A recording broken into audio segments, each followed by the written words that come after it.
Filming live from the warehouse, it's Good Night with Christopher Booth. Special guest, Robert Price. I'm your co-host, Reverb, and here is Christopher Booth. Hello, and welcome to Good Night with Christopher Booth. I'm Christopher Booth, and we have a wonderful show for you tonight. Tonight's guest has stabbed me many times. I'll explain that when we come back. But first, I'd like to thank you for liking, commenting, sharing, and subscribing. Don't forget to click that bell so you get notified whenever we upload new content. When we come back, Roger Price. Daddy, what are you doing? Oh, just working on my boring case for work, drinking out of my boring coffee mug. Dad, don't you think your life would be a lot better if you were drinking out a mug like this? Billy, this is the best mug in the world.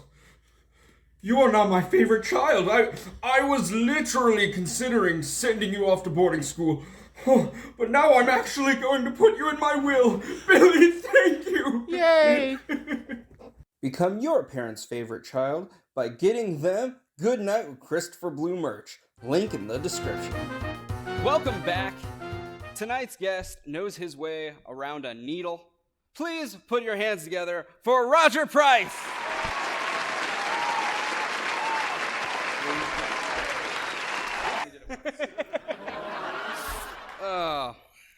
Roger, hey, bud. Welcome to the show. Thanks for having me, man. I appreciate it. So I've alluded to the audience that you stabbed me many times and you know your way around a needle. That makes you look like a very bad person. So let's explain ourselves here. You are a tattoo artist. That's what I'm told. Yeah. And I'm just gonna have Chethiya put on screen now all of the tattoos you have done on me. So, what was it that got you into art? Not necessarily tattooing, but like the art of it. Yeah. Well, I mean, I've always done art. Art's always been my thing since before I can remember. There's pictures out there that I drew when I was 3, apparently. That are pretty good. So it's kind of always been a lifelong passion of mine, art in general. And I just like stabbing people. So tattoos just seem like a logical, outlet for that art. But yeah, my dad was heavily tattooed, so I've always been around it. Always thought it was really interesting. Okay. It's a pretty fun way to express art. So your dad having tattoos kind of like inspired you or put the idea in your head of tattooing people? For sure, yeah. I always enjoyed looking at his arms, and when I was little, he let me draw on him. So that's kind of where it all started. Sorry, that was actually a question I was going to have was, did he have any just blank tattoos that you would color in? Oh yeah, he had a bunch of stuff like that I would just scribble on and color in and add to. I was going to take my friend to get one of their first professional done tattoos and ask them what color they wanted, and they're like, oh no, I don't want any color, I just want a picture and I want to just have it the outlining so I can get markers and just color it in myself. Yeah, I've done that for people before. Awesome. It's fun. And Reverb, you don't ever have to apologize for speaking up. I love it when you talk and ask questions. Okay, sorry. So, Roger, when you gave me my first tattoo, Yes. Quite some time ago. Yeah, that was 12 years. No, hold on. Close to yeah, it. Yeah, about 12 years ago. Wow. You were working. We're so old. You were working under a different tattoo shop that you're not working at now. Yeah, I've been in a few since then. What was the applying like? How did you get hired to be a tattoo artist? What did you have to do to prove? Well, I had a pretty decent portfolio. My art's always been pretty solid. So I just walked in one day. I heard a shop had opened in town, and I just showed up and was like, "Give me a job, please." And he gave me a shot. That's awesome. Yeah. What would you say is the best or your favorite tattoo that you've ever done? Well, of course, all of yours, Chris. Yeah, of course. I get that question all the time, and I really don't have an answer for it. I'm doing pretty neat stuff all the time. My favorite is always changing. I do have preferred styles and stuff, but I mean, as far as a piece, nothing really. I feel bad saying which tattoo, If I say it, someone's gonna be mad. Yeah. But I really don't have any particular favorite pieces. I love everything I do. I try to give every piece 100%. Well, that's good since it's going to be on their skin forever. Yeah, that's a trick. Yeah, it's people got to walk around with it, so I got to make sure it's good. They may as well have my name on them. So right. Make sure it's good work. Now, when I hire you to do work on me, I always like to almost remind you that you're the artist. I want you to Right. put your spin on my idea. Do you prefer working that way, or do you prefer being told, "Hey, this is what I want. Do this"? It's tattooing is so strange in that like it is all commission. Like people are hiring me to make art for them, but when they give me a bit of more artistic leeway, you always end up with a better tattoo that way. I've been doing it for a very long time, so letting me do what I'm good at, you tend to get a better tattoo that way. Yeah. Now, you've been doing it so long, like you've actually opened up your own shop. Yes, my business partner and I, about almost 10 years ago now. Yeah. Filament Tattoo? Yep, in downtown Wabash. Yes. What was the process of opening your shop like? Was it scary, or was it smooth sailing? Really, it came together rather quickly. I met Matt when I worked in Marion. He got tattooed by the guy I worked for, and the idea of a shop in Wabash got brought up. Him and I were both from Wabash.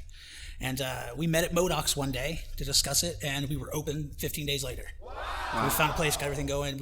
I was tattooing in Wabash 15 days after that. Wow. And it's been pretty solid since. We've had some ups and downs, but for the most part, not a lot of overhead to tattoos. So it's a pretty profitable business. Is there anything like that you can offer as far as advice for anyone else who's just starting in tattoo? I get this question a lot as well. The biggest piece of advice I'll give anybody that wants to tattoo is don't worry about tattoo. Do art. Yeah. You can teach anybody to tattoo. In the tattoo world, we kind of consider it more of a craft than an art. But like having that fundamental art skill as a base, you're going to go so much further. Mm-hmm. I have an apprentice at the moment. Her name is Hope. And she's gotten leaps and bounds better in just the 3 years she's been there and been on it because she has a solid fundamental art background. So I don't have to teach her how to draw. I just have to teach her how to tattoo. Yeah. So draw. If you have a good art portfolio and you take it to a shop, you're going to find somebody that's going to teach you. Yeah, that's awesome. Speaking of apprentices, how is it a time thing, or is it more of like, let me see how you've improved in skill before? Apprenticeship could last as little as a year or two, and as much as forever. It really depends on your willingness to dig in deep and get into it, because the first couple of years of tattooing is very difficult. Mm-hmm. It's not very lucrative. She spent her first year doing tattoos for free or for very little, just to practice. You can't charge somebody if they're gonna do a bad tattoo on. If you're gonna get a bad tattoo. But I fixed all. She hasn't had any bad tattoos. I haven't actually had to fix anything she's done. But it's a long process, and everybody's different. I've worked with several apprentices over the years, and all of them are different. And it takes different motivations, different time frames to really get them to tattoo into being a tattoo artist. Yeah. So, seeing as we are at the end of February, would you be willing to give my audience a March deal? Absolutely, for whoever of course. sees this? Anything for you, bud. Stop it. Just reach out to me, and we'll figure it out, and I'll hook you guys up. Wonderful. Friends with Chris, friends with me. I love that. So, Filament Tattoo, you some of my best or favorite work of yours is always in the geek culture. Yes, I do a lot of that. We're a very, very nerdy studio. And so anytime I hear someone wanting to get a geek tattoo, I'm like, Roger, 100% Roger. I appreciate that. So hopefully we can send a lot of people your way. Yeah, absolutely. That'd be great. Is there anything you want to add or anything you want to bring up, or how people can get a hold of you? Oh, yeah. I'm easy to track down. You can come to the shop. We're open Wednesday through Saturday, noon to 7. Or you can reach out through the shop Facebook page, or we have an Instagram and an email address. It's filamentattooco@gmail.com. So is the Facebook, so is the Instagram. So you're pretty easy to get a hold of. Yeah, reach out. Yeah, I'll make sure all your links are in the description of this video down below. Check it out. Roger, thank you so much for coming on. This has been a blast. Not a problem, brother. It was great. Yeah. Well, that's our show. Thank you guys so much for liking, commenting, sharing, and subscribing. Don't forget to ring that bell so you get notified whenever we upload new content. Until next time, good night, my sweet baby angels. I'll see you tomorrow.